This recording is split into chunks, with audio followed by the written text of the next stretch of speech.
Coming up, a musical journey with Bernie. Oh, there was never a game that was played, the Back in Black and AC/DC, that was not played. Matter of fact, before the Steelers played that Renegade song in between the third and fourth quarter, they used to play Hell's Bells by AC/DC back in the 80s. And that was our song and my song that got me motivated. Us football guys like kind of being the musicians tend to want to maybe be us football guys. And how I got to meet Jon Bon Jovi, and I also am a huge fan, is he would ride on a team bus to the games with us. Really? Yeah, to a few of the games. Yeah, so I met John back in the early 90s because him and Bill were already friends. I sang the two nights before that Super Bowl with Prince and Huey Lewis singing "Working for a Living" on stage at Prince's place. Busboy, bartender, lady of the night, grease monkey, ex-junkie, winner of the fight. We're walking down the street, really all the same. Sell your soul, rock and roll, any other name. Hello, everyone, and welcome to Journey with Bernie, a podcast exploring the stories previously told and untold of Cleveland Browns and Miami Hurricanes legend Bernie Kosar, taking a deeper dive into those journeys that don't quite fit into a minute 30 television story or 280 character tweet. My name is John Kosick. I'll be riding shotgun for today's journey with the man driving us all, the namesake, the quarterback, number 19, Bernie Kosar. Welcome. Welcome, John. Good to be with you. I like the riding shotgun today. I like your center QB exchanges. See how your shotgun snaps are? So over the course of this podcast, we're going to be exploring topics on and off the field with Bernie. And with the recent passing of your close friend, Cleveland rock legend Michael Stanley, we wanted to talk about Michael and about music and the unique time that you found yourself in coming to the Browns in 1985 as the city was bidding for and winning the Rock and Roll Hall of Fame. But first off with Michael, when did you first remember hearing him? Well, first, my thoughts and prayers and love go out to Michael Stanley and his family. It's his influence in the community, in the area, goes without saying. His influence on me and his effect personally, it's just been so really life-changing. You look at it from the personal standpoint of being able to be friends with him and learn and grow up with him. Both of us were young, somewhat celebrities within our town, and really learning as we grow up with that. And as a guy who came to town in 1985, but growing up in Northeastern Ohio, I wasn't musically or socially very good. I'm not sure I am now, but I definitely wasn't when I was younger. The introverted side of me absolutely was more paramount than my personality. So playing sports and really keeping to yourself was more in tune to things that made me feel comfortable. So understanding kind of music, and I have, for anyone who kind of knows me out there, I have zero ability to dance nor sing, but I tend to find myself in those situations, and when I was younger, didn't really feel comfortable being in those environments. But growing up in Youngstown, Ohio, in the late 70s and early 80s, and not really understanding music back in the old days when it was just basically AM radio, there's this album came out, Cabin Fever, and Michael Stanley, one of his big albums of Cabin Fever, and the first concert I ever went to at Youngstown State, the old Beagley Center, was the Michael Stanley Band back in the late 70s, early 80s, and for us Northeastern Ohio people to have the awesome concert venues that we have in the Rock and Roll Hall of Fame, but even places, outdoor venues like Blossom, and we've had some of the greatest bands in the world come there, and still Michael Stanley has the attendance records out at Blossom, and he's, for a young generation and kids growing up, musically he helped define us. Then to come to Cleveland and become friends with him and really become a staple within each other's lives, and knowing the work that he did within the communities, and his love for football and my love for music. He would always want to be coming to the games, and we would spend a lot of time at games together. But then at times he'd also have me on stage singing with him, and that's where our friendship really was tested, because my ability to articulate music like him absolutely was not there. I was listening to the other day, Here We Go Again.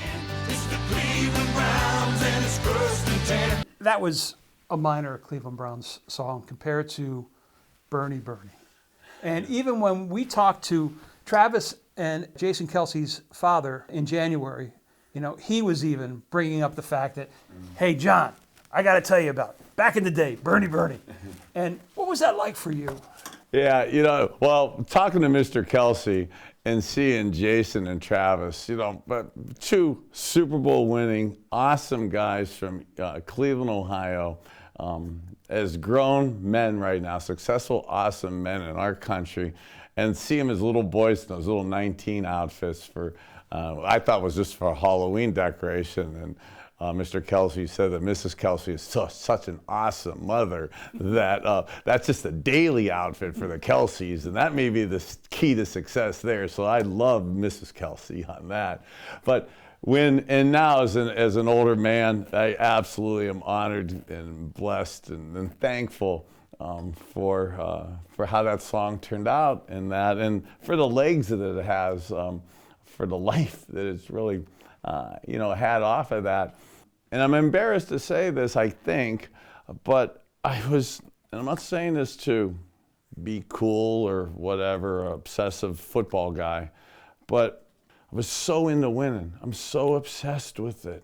There's such a focal point, probably too much so that just about everything else in life really wasn't a factor. And the only thing that mattered to me was that defensive coordinator and those 11 guys that I had to beat, on Sundays. So things like interviews, things like music when I was playing, things like going out really got me off task. So I didn't really want this song at first because it made something for me to talk about other than the game, But as it hit, and then the way those seasons were going, and it not ending up in the Super Bowl, had that kind of sour taste in my mouth. Because mainly, again, I wanted more than one of these, but I'm so blessed to have gotten one. But at that time when the song came out, I hadn't gotten one yet.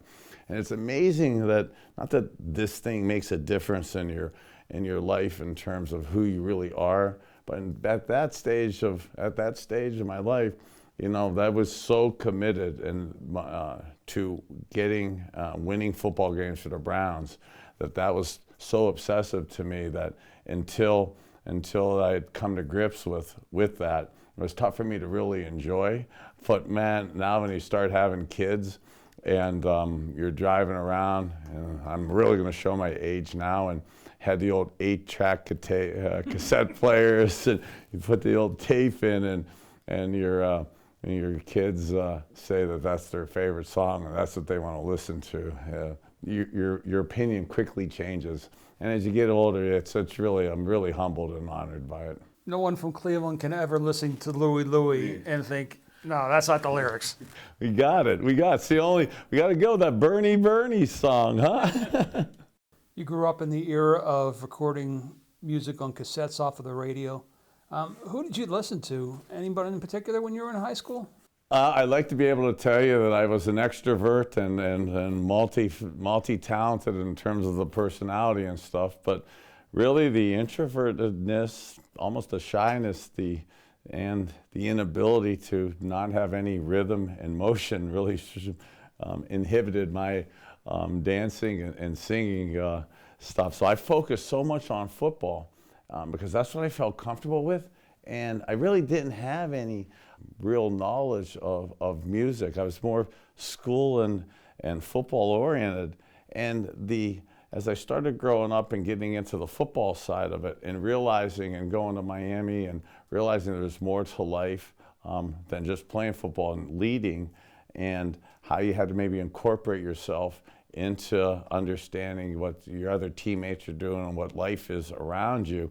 And then you start meeting, being able to be a quarterback at a place like University of Miami, you get an opportunity to meet some amazing people and some amazing musicians, and you start trending towards in the early 80s, coming from Ohio and being in football, it's the home of rock and roll. So you start trending heavily towards the rock days. And you get to Miami in the early 80s at a time when the Miami Sound Machine and the Cuban influence and the Latin influence of music down there, it's a whole different experience than what you had in Youngstown. Growing up in Ohio, you don't with the rock and roll capital, you don't get the influence of some of the other musical taste and other different people.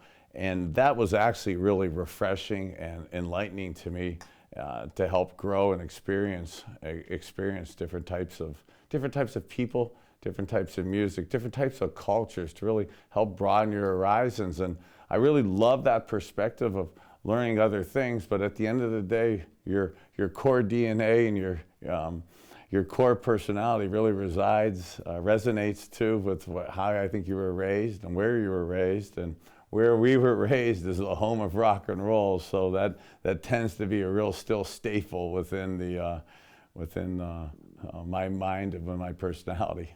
You come to the Cleveland Browns in 1985. At that point, Cleveland is bidding for this Rock and Roll Hall of Fame that's been created, but still needs to have a home to go to. And every city was making the push. I was in Philadelphia at the time, and I know they were making the push to have it there. Did the Browns or the city try and bring you in to help to make that public relations push for the hall? Yeah, at the time, and I guess it's at the time now today, but that was one of my first experiences as an early 20s kid that was pretty obsessed on playing football and what it took to lead a football team to get W's on a Sunday. Didn't really have much bandwidth to entertain maybe other types of things to think about, and just trying to win the games, focus on who we're playing, and promoting the team was a lot for me as a 21-year-old to handle. And here we are, now at age 57, reflecting back on that many years ago. But of the one thing it did resonate so much was that was such a big thing within our community, within our state, within our mindset for people that yes, people within the Browns. We had Kevin Byrne, our head of communications back then, and went over to the Baltimore Ravens. But the community got behind us. I remember MMS and the Agora Ballroom and the different stations around town. Everybody was pitching in together to make that happen. It's interesting to note that it was that same passion of the fan base that won the Rock and Roll Hall of Fame that basically won the Browns back when they left town. They came together once in 86 to win this, and then they came together again a couple years later to win their team back. Yeah, that's really a beautiful analogy, John. And it really resonates within me, within our community, and those are two big examples of as a community, us getting together in 1986 to get the Rock and Roll Hall of Fame back, and likewise to get the Browns back in 1999, and so many different points in between, sometimes things not as big as those two monumental occurrences, but it's really impressive to me and special, and I think why we enjoy spending so much time in Ohio and Northeastern Ohio in particular is our community and people. When there's something that we need to bond together and come together as a group, as a community, as a family, there's nothing better than what we've seen here in Northeastern Ohio. One of the things you mentioned before was the fact that there is this bond between rock and roll and music in general and football. The guitarists want to be the quarterback wants to be the lead singer, and as a result, you probably got to meet a lot of your idols in a sense very early on in your career. Yes, and one of the awesome honors of being blessed to be the quarterback for the Cleveland Browns for so many years, and the University of Miami, and and I do the You Matter, and it's just not for the you, but it's for everybody now. We care about you. You matter, and that has put me in some great situations to meet some awesome people. And you're so right. I think a lot of us athletes or ex-athletes, quarterbacks, we secretly dream of wanting to be the guitar player and the singer. A lot of the musicians lusted wanting to be the athlete and stuff. And I've tried to morph my way into both of those worlds. I do a little bit better, I think, on the football side of it. But man, have I had some really blessed times of heck with Bobby, Kid Rock, going to the seventh inning stretch at Wrigley Field to sing "Take Me Out to the Ball Game" with. You're afraid of forgetting the lyrics? Yes, absolutely. With Chris Chelis and Kid Rock, and when you sing with Bobby, Kid Rock on stage, you learn how to Milli Vanilli and lip sync, okay? Because it doesn't matter if you know the words or not. You don't want to embarrass yourself and get in the way of those vocals of him. But to do stuff like that, I'm not sure the Cleveland fans, I didn't want this to end this way, but in the spirit of sportsmanship and the love of our Cleveland Browns, Cleveland Indians, Cleveland Cavaliers, and being a monstrous baseball fan, when our Indians were playing in the World Series against those vaunted Chicago Cubs, me and Eddie Vedder were spending quite a bit of time at the various parks, rooting our teams on. Unfortunately, he got game 7. He was a little more festive than I was at the end of the game for that. It's interesting, you got a Pearl Jam legend and a Cleveland Browns legend, and you come together over a common bond, of sports. And I joke with Eddie that he is a better man, and he was a better man that night, and the Cubs were. But it is amazing to me how sports is kind of an equalizer. We could all come together, and when that World Series was happening, and whether it's going to the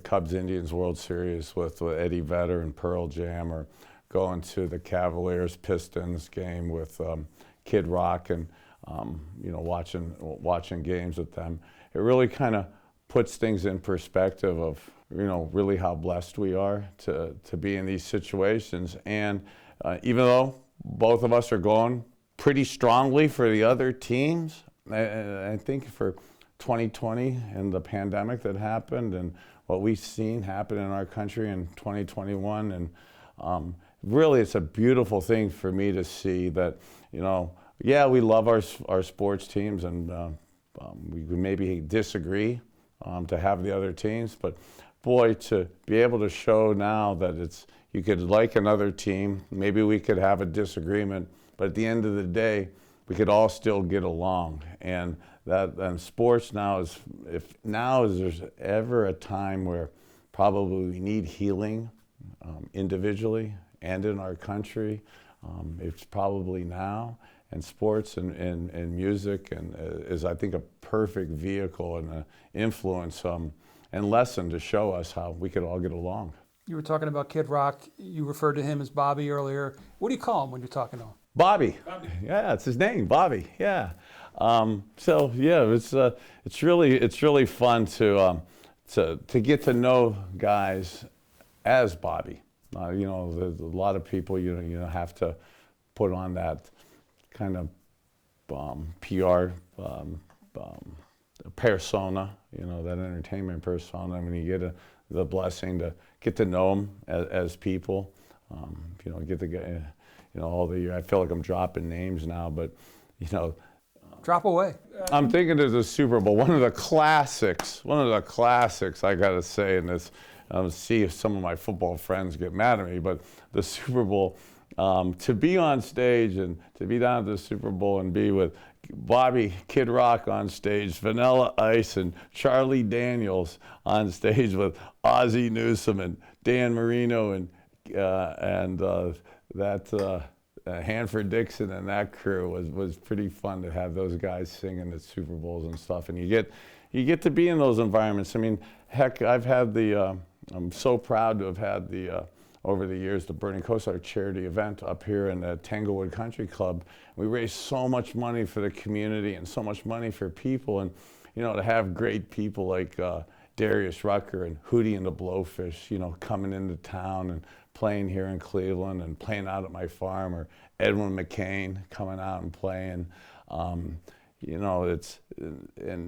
Michael Stanley, having people that in our community coming here and playing, it was really fun, really special. And heck, even guys like, I don't want to show my age here, but the great Joe Walsh, coming in June to the Burning Coast, our charity golf tournament, wearing a full-length mink coat, raccoon coat. I'm like, Joe, it's 90 degrees out, man. He goes, but I look good. And yes, you did.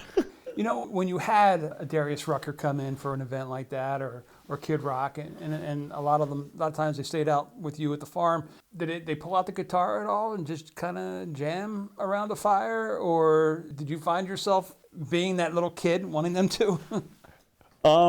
Yes to all of those points. Yes, I am that little kid that wanted to see him play and sing. Then they did, and it was really one of the blessed memories of me, my kids, and family out at the farm and just goofing around out there in the backyard with the guys playing. And they've left a stray guitar or two around over the years, so I have them as collection items.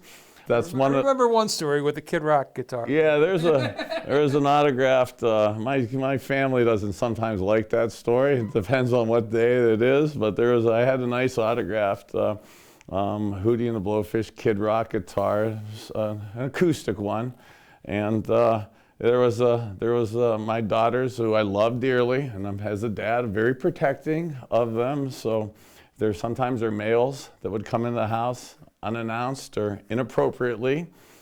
Guitars can tend to be flying in and around body parts of unwanted males that would come into the Kosar household. I would challenge you to be careful. You mentioned Meatloaf earlier. Oh, Meatloaf. Oh, God, I love you, Meat, but you've challenged me a couple times. Tell me about that. So Meatloaf's one of the best.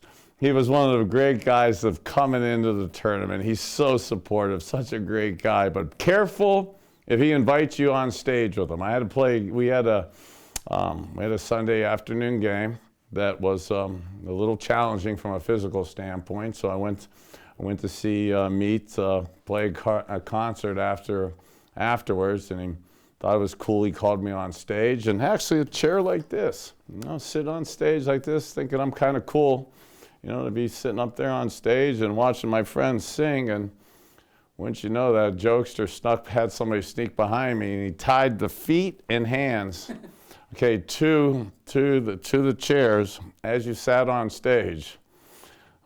After a game of getting run over by 300-pound linemen and 8,000 people there staring at you, that's not that's not on my top 5,000 list of things I want to do. There wouldn't be any anxiety with that. No, it was a little anxiety right there. That post-concert conversation wasn't all roses between them. He didn't make you sing, though. No, he tried to make me sing, but I had used up my Milli Vanilli lip syncing.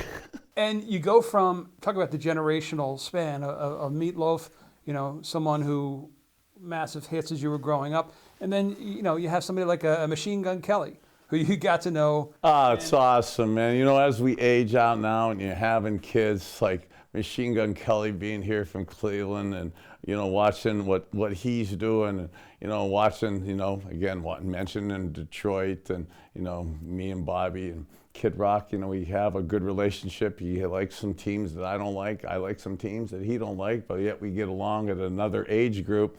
Sometimes the younger musicians in other cities don't get along as good with each other, but I love what Machine Gun Kelly is doing here in Cleveland. And that type of, and having kids is really, as an old school football guy, as an old school rocker from Northeastern Ohio, loving rock and roll, having kids and getting age and seeing how things are progressing, to learn the different types of music now that's coming up with Like you mentioned with Machine Gun Kelly was great. Having daughters, you know, a generation before this. The kids out there may not even know some of this, but I was at the Super Bowl this year talking with Doug Flutie, and a couple friends of mine came up from Backstreet Boys and NSYNC.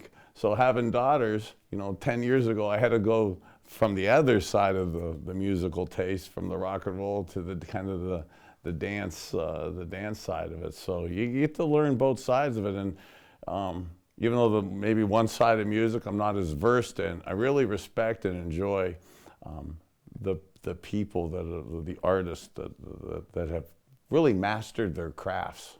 Was there ever the fatherly pressure to, hey, Dad, my birthday's coming up. Can you get so-and-so? Oh, yeah, I don't, sometimes my kids have had some excessive presents, yes. But talk about Machine Gun Kelly. You got to ride on the float with him in the Cavaliers parade as he jumped up onto the... Hey, one of the most awesome days. I mean, for, you know, the Cavs winning the championship. You know, if we had to be 1 million people in downtown Cleveland, I hadn't met yet Machine Gun Kelly. I'd known of him. You know, he's, of course, a megastar now, hosting Saturday Night Live, you know, kicking ass, really amazing to tribute to watch what he's doing. But, you know, back 4 or 5 years ago, we had that. I'm relatively new to understanding the music and all that, and man, to be on the float with him, singing the 216 Till I Die, going on with 1 million fans, going through downtown Cleveland pre the virus with all the people, and you know, I'm kind of proud to have played in the NFL and be decently athletic by normal people's standards, but Machine Gun Kelly's athleticism was so impressive to see him. Now, I don't recommend this for anybody out there and driving down East 9th Street, but man, for him to be at his strength, hanging on those lights, the light posts, and then singing that whole few hours, and the athletic ability of him was superstar quality. The adrenaline of bringing a championship to Cleveland brings it out of... It brought it out of all of us, yes. You mentioned the Super Bowls. You've been to so many. You played in one, clearly. Did you ever have a chance to take in the halftime shows, and do any of them stand out to you? Did you have a favorite over the years, possibly? You know, when I was the Super Bowl shows, and man, this may sound bad to say, and I don't want to sound like a juvenile nor a baby, but probably I will cover both of those categories right now, is from some of the scarring games that we'll get to during these podcasts that have happened earlier in my career, and some of the massively awesome coaches that I've had, like Coach Howard Snellenberger and Jimmy Johnson. And in college, and I'm not saying this is right for the kids out there, but we obsessed on winning. We obsessed on winning it all, and we just weren't happy with just kind of being good or just kind of getting there. So if we didn't win the Super Bowl or get to the Super Bowl, I was one of those guys that didn't feel like I should be there, nor did I. Again, I'm going to sound juvenile, but I was a baby. I didn't want to watch it either. For that first 20 or 30 years of my career, unless I was in it. Right. So I was only in one of them, so I watched that one. I was busy at halftime, so I didn't see the halftime show. But, you know, as I'm aging out now, and you have time to watch it, as an old school football purist, I really didn't get into that stuff. And then I'm actually incredibly wrong at that, and mad at myself over the years of really not paying attention and understanding it, because I have been over the last, say, 10 years of it. And from the entertainment, from the musical side, it's so impressive to see what's it's come to. And again, I'm thinking now as I'm saying this on a, you know, as they were talking about Michael Stanley and God bless him passing and all that, is one of the Super Bowl shows that I actually did pay attention to and did was the Minnesota one when, God bless, when Prince was alive, and I sang the two nights before that Super Bowl with Prince and Huey Lewis singing "Working for a Living" on stage at Prince's place. Busboy, bartender, lady of the night, grease monkey, ex-junkie, winner of the fight. We're walking down the street, really all the same. Sell your soul, rock and roll, any other name. Working for a living. That was Huey Lewis. I sang that with Prince. And in Minneapolis at that Super Bowl, God, too many moons ago. Aiden wasn't even alive then. Already 25 minutes into this thing, and you're just telling me this now. That's like a bucket list experience for someone. That's how blessed I've been, bro. Really, there's so much of that stuff's happened, and I don't know, Phil, if I'm name dropping or the CTE has affected my memory, but there's so many of that. It just comes, yeah. And I got all the words right, too. The tune was off, all right? But this is still around. Yes, you do. Yeah. I've walked around Cleveland with you, and everyone recognizes you. You are the number one son. But have you had a chance to walk through the Rock and Roll Hall of Fame and see what they have in there? Oh, absolutely, absolutely. I kind of go back and look and see what kind of guitars I smashed over Boyfriends Gone Bad's heads. Okay, so that's for sure. I've done that. It's, to me, nostalgic in there, to meet so many of the guys. And, you know, again, I feel like I'm name dropping, but, you know, I was a Who fan. I tend to wake up most days at 5:15 in the morning, one of the great Who songs, and Pete Townsend, you know, and his windmill guitars and that, you know, to see stuff like that. You know, to have never played a football game, you know, without listening to a little AC/DC beforehand. So, you know, there's a lot of memories that go through me. Was there music that you listened to, like AC/DC, to ramp you up? Did that have an impact on you? Was it a motivational force before a game? Oh, there was never a game that was played that Back in Black and AC/DC that was not played. Matter of fact, before the Steelers played that Renegade song in between the third and fourth quarter, they used to play Hell's Bells by AC/DC back in the 80s. And that was our song and my song that got me motivated. And I still remember playing Name That Tune in 1986 in Three Rivers Stadium because they made the fatal mistake of playing that song during one of their timeouts to intimidate us. But that was like my song that I played for all of our linemen all the time. And we proceeded. That was the game that we ended up breaking the streak. And we'd lost like 16 games in a row. And we had to bang out a fourth quarter by just running the ball. And they knew we were going to run the ball. And it's one of those old school rugby scrums where you have both teams just running into each other.